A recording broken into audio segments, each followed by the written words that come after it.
Hello, everyone, and welcome. I'm excited to kick off our presentation today with a focus on constitutional design. Today's session is titled Constitutional Design, and we'll explore how constitutions shape and structure governments. We'll look at key principles, important concepts, and real-world examples to help us understand this vital topic. So, let's get started and dive into the fascinating world of constitutional design. Let's take a look at the contents of this presentation. On this slide, we see a structured overview of the key topics we will explore.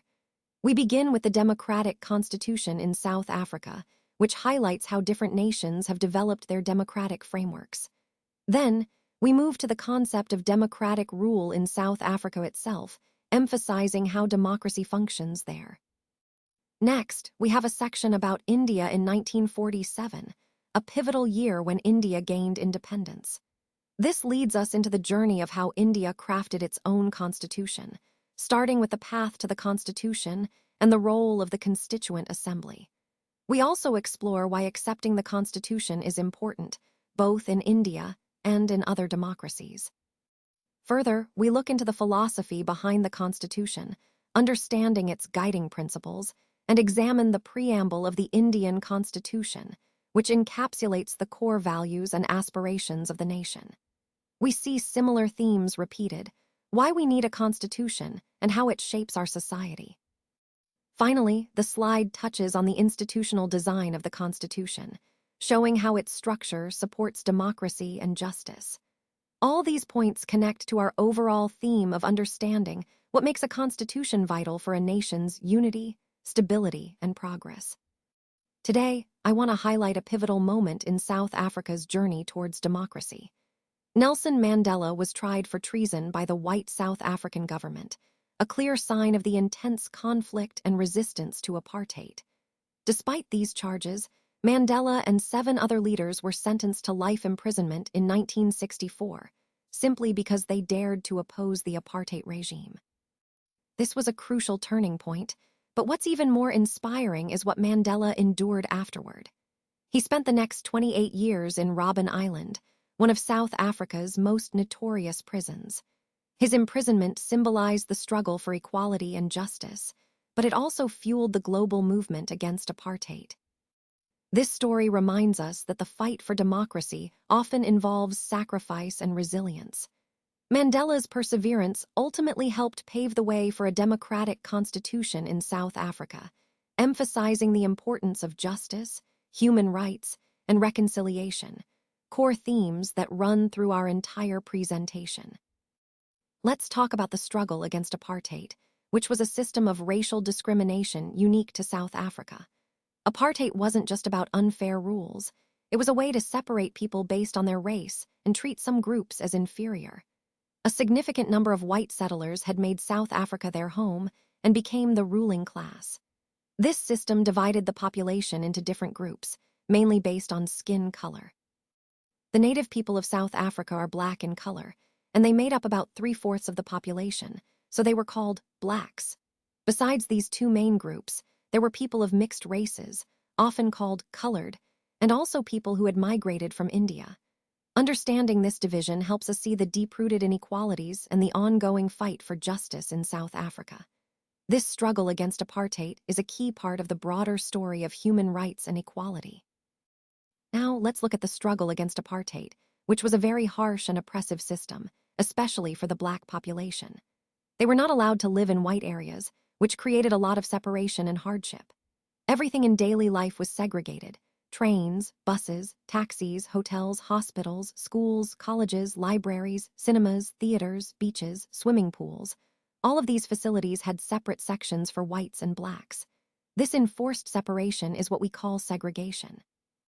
Starting from 1950, people of different backgrounds, blacks, coloreds, and Indians, began actively fighting against this unjust system. The main organization leading this fight was the African National Congress, or ANC. The ANC served as an umbrella organization, uniting various groups in their effort to challenge and dismantle the policies of segregation and apartheid. This struggle was a crucial part of the broader fight for equality and justice in South Africa, tying into our overall theme of resistance against injustice. Now, as protests and struggles against apartheid grew stronger, we saw a significant shift in the white regime's approach. They started to change their policies, repealing many of the discriminatory laws that had been in place for so long. This was a crucial step toward dismantling the system of apartheid. Additionally, restrictions that had tightly controlled political expression, like bans on political parties and media restrictions, were lifted. This allowed for more open dialogue and participation in the political process, which was vital for the country's transition. One of the most powerful moments was when Nelson Mandela, after spending 28 years in prison, walked out as a free man. His release symbolized hope and the possibility of reconciliation. And then, on the midnight of April 26, 1994, a new chapter officially began for South Africa. The country's new national flag was unfurled, signaling the birth of a democracy that aimed to be inclusive and free from the shadows of the past. This moment marked South Africa's emergence as a renewed nation committed to equality and justice. Now, let's talk about how democracy took root in South Africa. Black leaders, after years of struggle, urged their fellow blacks to forgive the whites for the atrocities committed during the apartheid era. They emphasized the importance of reconciliation and moving forward together. The key idea was to build a new South Africa founded on the equality of all races, as well as equality between men and women. They also highlighted core democratic values like social justice and human rights, which are essential for a fair and inclusive society. Interestingly, after just 2 years of this vision, South Africa produced one of the most impressive constitutions in the world. This document granted its citizens some of the most extensive rights seen anywhere. It was a bold step towards ensuring justice, equality, and human dignity for everyone. So, this slide really underscores how the process of democratic rule was not only about political change, but also about fostering unity, forgiveness, and a commitment to fundamental rights. Let's talk about the Constitution. It's essentially a set of written rules that everyone in a country agrees to follow. These rules are important because they help keep things fair and organized. Think of the Constitution as the supreme law of the land, meaning it takes priority over all other laws. It guides how people relate to each other within the country and also defines how the people interact with their government. So, in a way, it's the foundation that holds everything together, making sure that rights are protected and that the government operates within clear boundaries. Overall, it's a crucial document that helps maintain order and justice in a nation. So, why do we really need a constitution? Well, first off, it helps create a sense of trust and coordination among people. You see, when everyone knows the rules and they're clear, it becomes easier for different kinds of people to live together peacefully and harmoniously. A constitution also lays out how the government will be structured. It clearly states who will have the power to make decisions and how those decisions are supposed to be made. This way, there's transparency and order in how the country is run.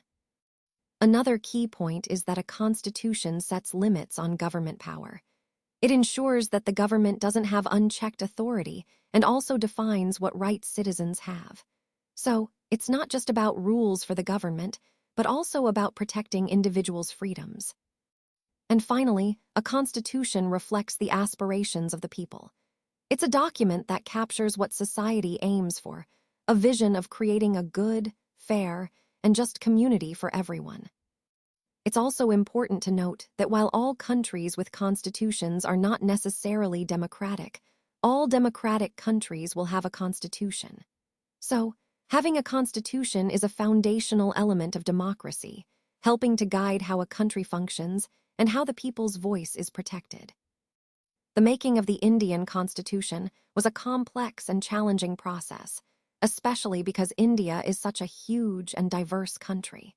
When the Constitution was being drafted, the people of India were transitioning from being mere subjects under colonial rule to becoming citizens with rights and responsibilities. This was a significant change. India's birth was also marked by the painful partition along religious lines, which caused immense suffering. In fact, at least 10 lakh people lost their lives in violence related to the partition, on both sides of the border. This tragic history influenced how the Constitution was framed, emphasizing unity and equality. Additionally, after independence, the British left it to the princely states to decide whether they wanted to join India, join Pakistan, or remain independent. This added another layer of complexity to unifying such a vast and diverse set of regions and communities under a single constitutional framework. So, creating this constitution was not just about laws and rules. It was about bringing together different peoples, histories, and regions into one nation with a shared identity and purpose. Today, let's take a look at India in 1947, a pivotal year in its history. This was the year India gained independence from British rule, marking the end of nearly 2 centuries of colonial dominance. It was a time of immense change, hope, and challenge. The country was incredibly diverse, with a multitude of languages, religions, and cultures, which made the task of nation-building both complex and fascinating. 1947 also saw the tragic and tumultuous partition of India and Pakistan, leading to massive population displacements and suffering. This event profoundly shaped India's identity and future trajectory. The foundation laid in 1947 set the stage for India's development as a sovereign nation, navigating the delicate balance between tradition and modernity. Understanding this year helps us grasp the roots of India's ongoing journey toward growth and unity, reinforcing the overall theme of resilience and transformation that runs through its history. Today, I want to talk about the path to the Constitution. Our national movement was never just about fighting foreign rule. It was also a profound effort to rejuvenate our country, to transform our society and our politics. This was a multifaceted struggle that aimed for more than independence alone. Within this movement, there were clear differences of opinion about what India should look like after gaining freedom. Some ideas clashed, and even today, debates about the future direction continue. But despite these differences, certain fundamental ideas began to be widely accepted by almost everyone involved. These ideas laid the groundwork for our Constitution. They reflect a shared vision for India's future, one rooted in unity, democracy, and justice. Understanding this helps us see how our Constitution was not just a legal document, but a reflection of our collective aspirations and values. In 1928, Motilal Nehru and 8 other Congress leaders took a significant step by drafting a constitution for India. This was a crucial moment because it showed their vision for an independent India with a clear set of principles. Then, in 1931, at the Karachi session of the Indian National Congress, a resolution was passed that discussed how India's future constitution should look. Both these efforts were very important because they laid down key ideas that everyone agreed on early on. These ideas included universal adult franchise, which means every adult should have the right to vote, the right to freedom and equality, and protections for minority rights. What's really interesting is that these fundamental values were accepted by all the leaders even before the Constituent Assembly started its work. So, in a way, the foundation for India's constitution was already being laid out through these discussions and agreements. It highlights how the shared vision for a just and inclusive India guided the entire constitutional development process. Now, let's talk about the path to our constitution. During British rule, voting rights were limited to only a few people. It wasn't a truly democratic system. However, in 1937, elections were held for provincial legislatures and ministries across British India. Although these governments were not fully democratic, they provided valuable experience for Indians in working with legislative institutions. This experience was very useful when India was setting up its own institutions after independence. That's why, when our constitution was being drafted, it adopted many institutional details from the Government of India Act of 1935. These lessons from the past helped shape the democratic framework we have today. This slide highlights how the past, even with its limitations, played a crucial role in building our democratic foundations. Let's explore the path to the Constitution and the influences that shaped it. Many of our leaders drew inspiration from the ideals of the French Revolution, which emphasized liberty, equality, and fraternity.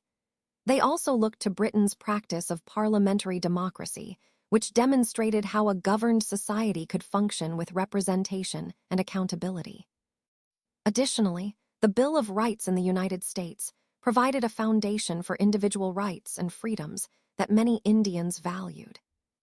Furthermore, the Socialist Revolution in Russia inspired numerous Indian thinkers and leaders to consider a system based on social and economic equality. But it's important to note that they weren't just copying these examples blindly. At every stage, they questioned whether these ideas truly suited our country, our context, and our needs. This process of selective borrowing and critical evaluation was key in shaping the Indian constitutional framework. It shows how our leaders were thoughtful, deliberate, and committed to creating a system that would serve India's unique social and political landscape. Now, let's talk about the Constituent Assembly. This was the group responsible for drafting our Constitution. These were elected representatives chosen specifically to create the fundamental laws that would govern the nation. The elections to select these representatives took place in July 1946, a crucial step in our journey towards independence. Their first meeting happened in December of the same year, marking the beginning of a significant chapter in our history. Soon after, a major event occurred. The country was divided into two separate nations, India and Pakistan. As a result, the Constituent Assembly also split into two parts, one for India and one for Pakistan. This division was essential because it reflected the new political realities and the different paths each country would take. Understanding this process helps us see how the foundation of our nation was built through democratic participation and careful planning, even amidst the challenges of partition. It highlights the importance of the Constituent Assembly in shaping the future of India and Pakistan. Now, let's talk about the Constituent Assembly. This was the group responsible for drafting our Indian Constitution. It had a total of 299 members who came together with the common goal of shaping our nation's fundamental laws. The Assembly worked diligently and adopted the Constitution on 26 November 1949. This was a historic moment, marking the formal adoption of the document that would define our country's governance. However, the Constitution did not come into effect immediately. It officially came into force on 26 January 1950, a date that signifies our transition to a republic. To honor this milestone, every year on January 26, we celebrate Republic Day, which reminds us of the importance of our Constitution and the values it upholds. This day is a celebration of our sovereignty and the democratic principles that guide us. When we ask why we should accept the Constitution, it's important to understand that it's not just a document created by a small group of people. Instead, it reflects a broad consensus of the time, representing the views of many different segments of society. Throughout history, many countries have had to rewrite their constitutions because the original rules were not acceptable to everyone, and some countries still have constitutions that are just on paper, meaning no one actually follows them.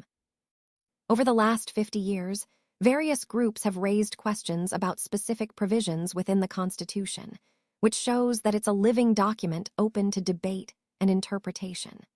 However, what's crucial is that no major social group or political party has ever challenged the fundamental legitimacy of the Constitution itself. This highlights an important idea. The Constitution holds a special place because it's seen as the legitimate foundation of our governance. It's accepted not just because of its content, but because it symbolizes a shared agreement among diverse groups.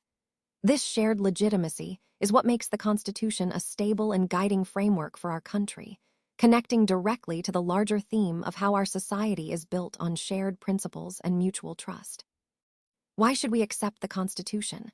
Well, the Constituent Assembly was essentially a reflection of the people of India. At that time, there was no universal adult franchise, so not everyone had a vote, but the Assembly included representatives from all regions of the country, ensuring a fair geographical distribution. Most importantly, the Assembly was dominated by the Indian National Congress, but it wasn't a homogeneous group. There were many members who didn't agree with the Congress, which added diversity to the discussions and decisions. The assembly also represented India's rich diversity. Members came from different language groups, castes, classes, religions, and occupations. This diversity was crucial because it meant the Constitution was being shaped by a wide range of voices and experiences, making it more inclusive and representative. Connecting this to our broader theme, accepting the Constitution means trusting in a process that aimed to reflect India's complex social fabric, ensuring that various perspectives were considered. It was a collective effort to create a foundation for a united, inclusive nation. Why should we accept the Constitution? Well, the process behind its creation was quite remarkable. The Constituent Assembly worked in a systematic, open, and consensual manner. They started by deciding on some basic principles that everyone could agree upon. Then, a drafting committee, led by Dr. B.R. Ambedkar, prepared a draft of the Constitution for discussion. This wasn't a quick process. It involved several rounds of thorough discussion, where each clause was carefully examined and debated. Over these discussions, more than 2,000 amendments were considered, showing how detailed and inclusive the process was. The members deliberated for a total of 114 days, spread over 3 years. This extensive effort highlights the dedication and collaborative spirit that went into shaping this fundamental document, ensuring it reflects the collective will and values of our nation. So, why should we accept the Constitution? Well, one of the key reasons is that every single document presented and every word spoken in the Constituent Assembly has been carefully recorded and preserved. These records are known as the Constituent Assembly debates. They serve as a detailed account of the discussions, debates, and decisions that shaped the Constitution. When these debates are printed, they fill up about 12 bulky volumes. This extensive documentation is important because it shows the transparency and thoroughness with which our Constitution was crafted. It highlights the commitment of our leaders to create a fair and well-thought-out foundation for our nation. These debates help us understand the intent behind various provisions and reinforce the legitimacy of the Constitution. So, when we accept the Constitution, we are also accepting the transparent process that went into making it, an important part of our democratic heritage. When we talk about the guiding values of the Indian Constitution, it's important to remember that the ideals behind it are rooted in a shared dream and promise for the nation. Mahatma Gandhi, although he was not a formal member of the Constituent Assembly, played a crucial symbolic role through his vision for India. Many of the Assembly members looked up to his ideas and were inspired by his leadership. Back in 1931, Gandhi expressed his hopes quite clearly in his magazine, Young India. He talked about what he wanted the Constitution to achieve, specifically, a vision of India free from inequality, where everyone is treated equally and with dignity. This dream wasn't just Gandhi's. It was a shared aspiration across many leaders, including Dr. Ambedkar. Ambedkar, in particular, believed deeply in this vision of an India that eliminates social and economic inequality. So, what this highlights is that the Constitution is more than just a set of laws.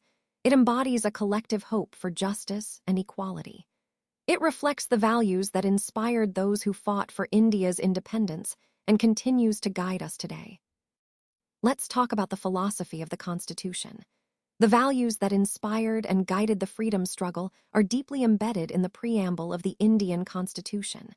These values serve as the foundation and guiding principles for the entire document. The preamble essentially reflects the core ideals that India stands for. It's like the soul of the Constitution, shaping all its articles and provisions. Interestingly, taking inspiration from the American model, most countries have chosen to begin their constitutions with a preamble as well. This preamble sets the tone and highlights the fundamental principles upon which the nation is built. So, understanding the preamble helps us grasp the very spirit and vision behind the Constitution. Let's take a closer look at the preamble of the Indian Constitution. This preamble is essentially the soul of our Constitution, capturing the core principles and values that guide our nation. It begins with the words, "We, the people of India," emphasizing that the authority of the Constitution comes from the people themselves, not from any ruler or external authority. The preamble declares India to be a sovereign, socialist, secular, democratic republic. Each of these words is significant. Sovereign means India is independent and has full authority to make its own laws and policies. Socialist reflects our commitment to reduce inequalities and promote social justice. Secular indicates that the state has no official religion and respects all faiths. Democratic signifies that the power ultimately rests with the people through their elected representatives. And republic highlights that the head of state is elected, not a hereditary monarch. It also mentions justice, social, economic, and political, which underscores our aim to create a fair and just society. Liberty of thought, expression, belief, faith, and worship is guaranteed to all citizens, ensuring individual freedoms.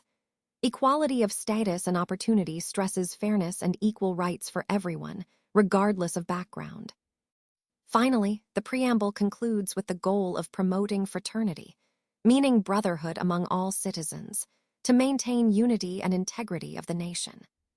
So, in essence, the preamble encapsulates the fundamental ideals that shape our Constitution and the vision for the kind of nation we aspire to be. It's a guiding light for our laws, policies, and social ethos. Let's take a closer look at the preamble of the Indian Constitution. When it begins with "We, the people of India," it emphasizes that the Constitution has been created by the people themselves through their elected representatives. It's not something handed down by a king or outside powers, but a collective effort by citizens. Next, the word sovereign highlights that the people have the ultimate authority over both internal and external decisions. This means no external country or power can dictate how India is governed. The people are the supreme authority in shaping their nation's future. Then we come to socialist. This term indicates that wealth is generated collectively, socially, and should be shared fairly among everyone. It underlines the idea that the government has a role in regulating land and industry to reduce inequalities, ensuring that prosperity benefits all sections of society. Together, these points reinforce the core principles of democracy, independence, and social justice, the foundational values that guide our nation's governance. Let's take a closer look at the preamble of the Indian Constitution, starting with the idea of being secular. This means that citizens have the complete freedom to follow any religion they choose. There is no official religion promoted by the government, which helps ensure equality and respect for all religious beliefs and practices. The government treats everyone's faith with equal respect, fostering harmony among diverse communities. Next, we have the concept of a democratic government. This is a system where the people hold the power. Citizens enjoy equal political rights, meaning everyone has a say in how the country is run. They can elect their rulers through voting and also hold these rulers accountable for their actions. Importantly, a democratic government operates based on some basic rules or principles that ensure fairness and justice. Finally, the idea of a republic. In a republic, the head of the state is not a hereditary monarch or a family member inheriting the position. Instead, the leader is an elected person, chosen by the people through elections. This emphasizes the importance of popular participation and the belief that leadership should be based on merit and the will of the people. Connecting all these points, these principles, secularism, democracy, and republicanism, are fundamental to the Indian Constitution. They help shape a nation that values freedom, equality, and the rule of law, which are essential for a strong and inclusive democracy. Let's take a closer look at the preamble of the Indian Constitution, focusing on the principles of justice and liberty. Firstly, justice. This isn't just about legal justice, but about creating a fair society where no one faces discrimination based on caste, religion, or gender. It emphasizes that social inequalities should be minimized, and that the government has a duty to work towards the welfare of everyone, especially those who are disadvantaged. This ensures that every citizen has equal opportunities and rights. Moving on to liberty. This principle guarantees that individuals have the freedom to think freely without unreasonable restrictions. It means we are free to express our thoughts and opinions openly. And not just that, we also have the right to follow up on our ideas through actions, as long as they don't infringe on others' rights. Both these principles, justice and liberty, are fundamental to building a democratic and inclusive society. They connect directly to the overall theme of our Constitution, which aims to uphold the dignity and freedom of every individual. Let's take a closer look at the preamble of the Indian Constitution, focusing on the principles of equality and fraternity. First, equality.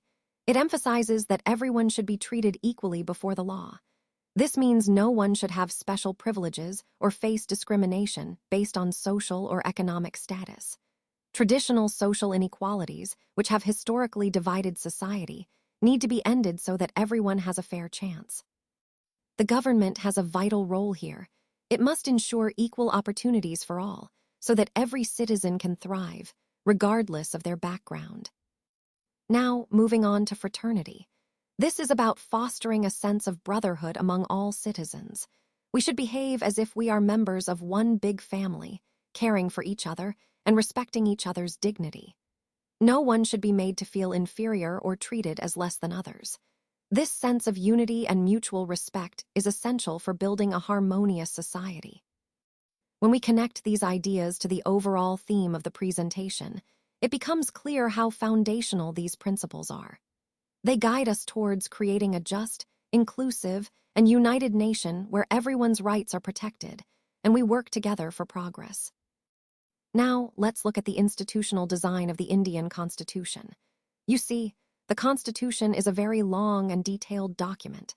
Because of its complexity, it often needs to be amended to stay current and relevant. The architects of the Constitution believed it should reflect the evolving aspirations of the people and changes in society. They didn't see it as a sacred or unchangeable law. Instead, they anticipated that amendments would be necessary over time.